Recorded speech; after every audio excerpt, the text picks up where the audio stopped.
नमस्कार, मैं हूं आपके साथ नम्रता। देश और दुनिया भर में कोरोना के मामले जिस तेजी से बढ़े थे, उसने हर किसी को हैरान परेशान कर दिया था।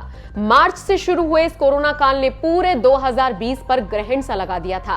हालांकि भारत में धीरे धीरे कोरोना केसेस में कमी देखी जा रही है। पिछले 24 घंटों में सबसे कम लगभग 16,000 के आसपास कोरोना मामले सामने आए हैं। हालांकि समस्या अब ब्रिटेन ने खड़ी कर दी है। ब्रिटेन में पाए गए नए कोरोना स्ट्रेन ने फिर से चिंता बढ़ा दी है। बताया तो ये भी जा रहा है कि भारत में भी इसके कुछ मरीज सामने आए हैं, जिनको अलग अलग आइसोलेशन में रखा गया है।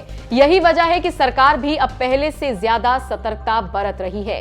कोरोना काल में बनाई गई गाइडलाइंस को साल 2021 में भी इसी तरह से जारी रखने का ऐलान किया गया है। इतना ही नहीं, केंद्र सरकार ने सोमवार को अनलॉक की व्यवस्था के लिए भी नई गाइडलाइंस जारी की है। सरकार ने कोरोना वायरस को लेकर कंटेनमेंट, सावधानियों और सर्विलांस के लिए पहले से जारी दिशा निर्देशों को 31 जनवरी तक के लिए बढ़ा दिया है। इस नई गाइडलाइन को लेकर बाकायदा गृह मंत्रालय ने प्रेस रिलीज भी जारी की है। इस प्रेस रिलीज में कहा गया है कि देश में भले ही कोविड-19 से संक्रमित लोगों का आंकड़ा धीरे धीरे घट रहा हो, लेकिन ब्रिटेन में कोरोना वायरस के नए वेरिएंट पाए जाने के कारण देश में भी सतर्कता बरतने की जरूरत है। इसी को देखते हुए गाइडलाइंस को 31 जनवरी तक बढ़ा दिया गया है। गृह मंत्रालय की तरफ से यह भी कहा गया है कि बेहद सावधानी से कंटेनमेंट जोन को चिन्हित किया जाएगा। इन इलाकों में सख्ती की जाएगी और हर तरह के कायदे कानून का पालन करवाया जाएगा।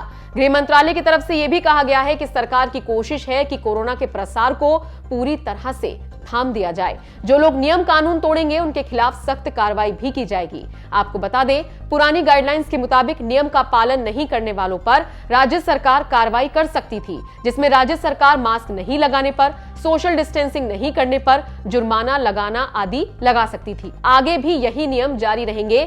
इस तरह की गाइडलाइंस गृह मंत्रालय की तरफ से जारी की गई है। इन सब के अलावा इंटर स्टेट और इंट्रा स्टेट ट्रैवल पर आने जाने को लेकर फिलहाल कोई पाबंदी नहीं है। इधर से उधर जाने के लिए किसी तरह के विशेष परमिट की जरूरत नहीं होगी।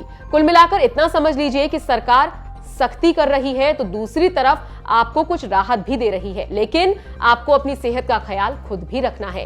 ये जानकारी आपको कैसी लगी, कमेंट करके हमें जरूर बताएं।